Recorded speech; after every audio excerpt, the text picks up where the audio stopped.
Hello. Good morning to everyone. I'm Chem Assayag. I'm the EVP for Marketing and Sales for Viaccess-Orca, a leading technology vendor in the field of content protection and TV platform products and solutions. And today, as you can see, we are going to talk about TV advertising, the challenges that we have to deal with, and also the opportunities which are related to TV advertising. The good news first is that it's not too early in the morning and we are not too close to lunch, so I hope I will get your full attention. And we are going to do a journey, and we'll start by talking about what TV advertising used to be. Then we'll discuss about what it might become in the coming years, and finally we'll address the topic of what it is today. So that's basically the journey I would like you to take with me during the next minutes. First thing that we have to bear in mind is we are talking about a massive business. TV advertising today represents about $200 billion. $200 billion. So this is really a massive market that we are talking about, and this market is still growing. So you can see the projections for the next years. So in 2017, we are about this $200 billion mark, and the market will still grow at a steady pace in the years to come. So this is really about a serious opportunity, and what is at stake is really massive for all the vendors in this domain. So how does TV advertising work? Traditional TV advertising is mostly what we call broadcast, which means that the same advertising is being seen by all the people that are watching TV. So not all of them, because some of them are switching off their TVs, but the same ad is being seen by everyone. So it's not really what we can call targeted advertising. And the way advertising is being measured is called a GRP, which is standing for gross rating point, which is basically a measure of the size of the campaign that you are displaying on any medium, maybe the TV, the radio, or print. And this has been the way people were measuring advertising for the past decades, and this is still very much in use by the industry. What we can see is that when you use typically GRP, the measure of the ROI is very complicated, and there are many reasons for that. So the first thing is that usually what you measure is viewing at the household level. So what we measure is, in this household, this ad was viewed, or people might have viewed this ad, but we don't know which actually are the individuals which have been viewing the ad. The second issue is that we know that the TV is on, but what is the real attention that people are paying to the ad? So they might be watching the ad, but maybe they are doing something else at the same time. Maybe actually they are not really paying attention to the ad. There are also questions around the methodologies which are being used for measuring TV ad viewing. I won't get into the detail, but this is also a recurring debate among the different market research companies, the ad buyers, the media themselves. And the last thing is that when you are displaying ads without really paying attention to who is viewing the ad, there might be a strong risk of overload, which means that people might just get fed up with ads coming back and forth without really being meant for them and targeted at their needs. So there are different risks and different questions which are raised by the way TV advertising is being measured today. And I think one of the opportunities that we'll see is that with targeted advertising and moving into this new area, we can deal with these challenges. As an example, I would like to point to a survey which was addressing the French market. So you might argue that the French viewers are different from the others, but I don't think they are so much. So these are quite interesting figures. So I just displayed the image corresponding to the survey which has been done 1 year ago by a pretty well-known research company in the French market called Opinionway. And you are seeing some interesting insights. So the question was, what are you doing when there is a TV advertising? And quite interestingly, 31% of the people are saying that they are switching off their TV set, which obviously, as a TV advertiser, is a problem. And more generally, 75%, this is a huge number, are saying that they are not paying attention to the ads. I won't get into the details, but 89% of them are saying that they might go to another room, go to the bathroom, things like that. So in the end, you can see that actually people are spending a lot of money for TV advertising, but the real attention that people are paying to the TV advertising might not be there. So this is really a problem for the media. This is a problem for the media advertisers. This is a problem for the company which is advertising, and this is a problem also for all the companies which are in the field of the ad technology ecosystem. So these figures are not looking great. So as an industry, there is clearly a problem that we need to overcome. We discussed about the past. So what will happen tomorrow? So what is serving as the target or the paradigm that people are looking at is really digital advertising, which has become so common in the past 20 years, on the web especially. And what it means is that you can really target the viewers. So people only see the ads which are relevant to them. The ad buyers will only pay for the relevant ads, which means that the ads are actually being watched, clicked on, what we call targeted impressions. The entire value chain is completely automated. So selling ads, buying ads, this is what we call programmatic advertising. So this is fully automated.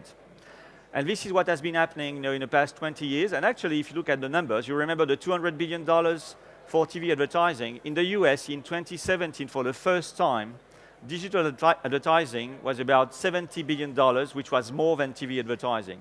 So we see a trend also that more and more people are spending money towards digital advertising rather than TV advertising. So TV advertising people need to figure out how to make it more efficient so the money goes still to TV advertising.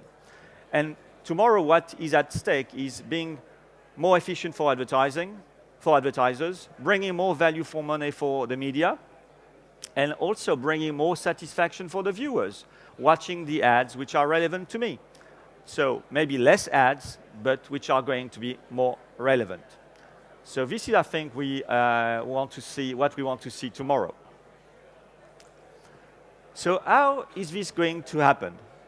First, we see more and more TV and video consumption on always connected devices, set-top boxes, mobile devices. That's a given. There is a strong shift towards OTT consumption for TV and video that we all know about. And what is really coming into the playground is data. Data collection, data aggregation, data intelligence, and I will discuss that a little bit further in the next slides. So as a result, there is a big expectation, which is a significant portion of the $200 billion of traditional TV advertising will move to this new paradigm, which is targeted advertising. So again, this is very serious talk.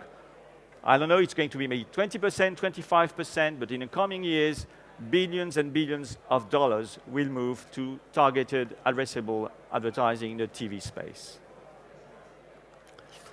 So if I can summarize the way it's going to look like, this is the way traditional TV advertising is working today. The way to measure is the GRP with companies like Nielsen, Médiamétrie. Basically, you are buying the ads, what we call upfront, and you are buying a show. Procter & Gamble is buying an ad to be displayed during The Voice. This is the way it works today, broadcast. How is it going to work tomorrow? The first thing is that with addressable TV, you will be able to sell an audience, like a typical group, young urbans, women of age 40 to 50, couples with 2 children. The full process is going to be automated, and obviously you are going to be more efficient. You buy a specific audience and not anymore a show. When you move into what we call programmatic TV, you really move into a data-driven model. By using data, you would be able to tell the advertiser, the show which is the most relevant for you if you are targeting your urban people is this show. If you are targeting this kind of audience, you are going to display your ad during this show. So this is really a data-driven model, which is also fully automated. And this is what we call programmatic TV. And these are the 2 main directions that we'll see in the coming years, addressable TV and programmatic TV, with programmatic TV being really the data-driven model with data-driven media planning. So this is really the way we see the landscape shaping up in the next years. So this is the first time I'm really introducing the notion of data. one thing that we have to bear in mind is that there are different sources of data. This is about first-party, second-party, and third-party data. First-party data is the data which is collected, for instance, directly by the media. The second-party data is similar to first-party, but it's being shared with another company. And finally, there is what we call third-party data, which is data that can be, for instance, acquired, which is not directly related to the viewers themselves. And there are tons of sources of third-party data today. And this is why we get into something which is really about privacy and GDPR, because the data which is going to be bought by different parties, we need to make sure that it's going to be used in the proper way. So first-party data is collected directly, for instance, by the TV companies. Second-party data is related to that somehow. And third-party data is the ability to buy different sources of data to recombine them and get to the data-driven model that I was explaining with the programmatic TV paradigm. So we are moving into this data-rich environment, and this is going to happen. And then comes GDPR. So I would just like to remind everyone what GDPR stands for. So GDPR stands for General Data Protection Regulation. And I think all the words are very important. We are talking about data, we are talking about regulation, and we are talking about protecting the data of the people. And what we have to keep in mind is that GDPR is giving a set of rights which are very important to the individuals. Actually, there are different rights. The right to be informed, the right to access, the right of rectification, the right to restore, the right to restrict the processing of your data, the right to know about data portability, the right to object. You don't want your data to be collected. And the rights also related to basically data intelligence, data mining, big data at large. So today, GDPR is really giving a set of rights to the individual, and this is changing the way we might collect data, and we might see different ways to deal with data and TV advertising, for instance, depending on the locations of the viewers, depending if the viewer is in the US, if it is in Europe, if it's in Asia. So the GDPR is really obviously a big element to take into account as we move into this data-driven model. So is GDPR a threat? Is it a challenge? Is it an opportunity? I think the first question that we have to ask ourselves, which is a very simple one, is shouldn't we consider GDPR as a normal thing? And I think the answer is yes. Giving the kind of rights that I mentioned in the previous slides to individuals should be quite logical. Why people couldn't decide whether or not their data are going to be used and the way they are going to be used. So the first thing I think that we have to think about by stepping back is maybe, yeah, GDPR is just simply normal. This is the way it should have been in the past. I think it's also addressing one big concern, which is the privacy concern, which is a rising concern in many countries. We have seen some scandals recently. I won't get into that. So this is a way maybe also to give the insurance to people that the data is going to be processed in the right way and make sure that they are still willing to share data.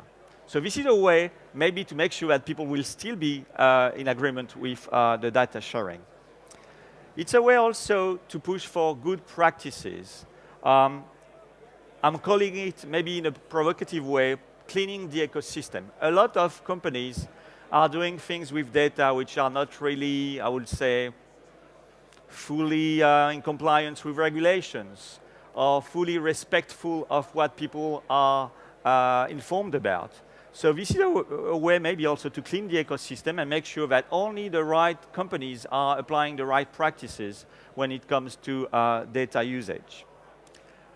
This is a way also to raise consumer acceptance, as I said. There is this risk, which is really significant, of overload. You remember the slide about the French viewers basically not watching the ads, doing something else? If you bring relevant ads, people will be more keen to watch. And if you bring them by telling them we are respectful of your rights, of what you decided to watch and not to watch, obviously they will be even more keen to watch the ads and will feel really comfortable about it. By bringing also GDPR, we avoid what I call the far too much syndrome. Too many ads, not relevant to me.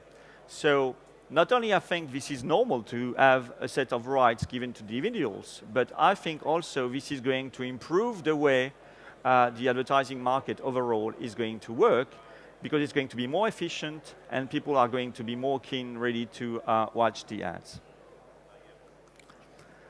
So we talked about yesterday what the TV advertising market used to be. We talked about what it might be, but I think the future is already today. What I mean is that with personal devices, geolocalization and massive data aggregation, we can already move into the paradigm that I was mentioning about addressable TV and programmatic TV. The future is already happening, so we are calling this session Future Trends, but these trends can be already seen in the marketplace today. In that respect, I would like maybe to highlight the risks and opportunities with a very short video that you might know about, which is coming from the movie Minority Report, which was basically taking place in 2054, which seems to be far away. But actually, what you will see is something that we can do already now by combining geolocalization, the use of mobile devices, smartphones, and massive data aggregation. So there is a video. Hopefully, it's going to launch. So just for the sake of time, so as I said, the action is taking place in 2054, which again seems to be far away, but what you will see is something that we can achieve already with maybe slightly different mechanisms, but overall it's possible. I also invite you to come to our booth, which is in Hall 1, booth A51, where we have a demo of addressable TV, bring together the different pieces that I was mentioning, so with what we call also dynamic ad insertion, so people, depending on their profile, will see different ads. So I invite you to see a real demo of targeted and addressable TV on our booth anytime during the next days. So thank you very much for your attention, and if you have questions, I'll be happy to take them.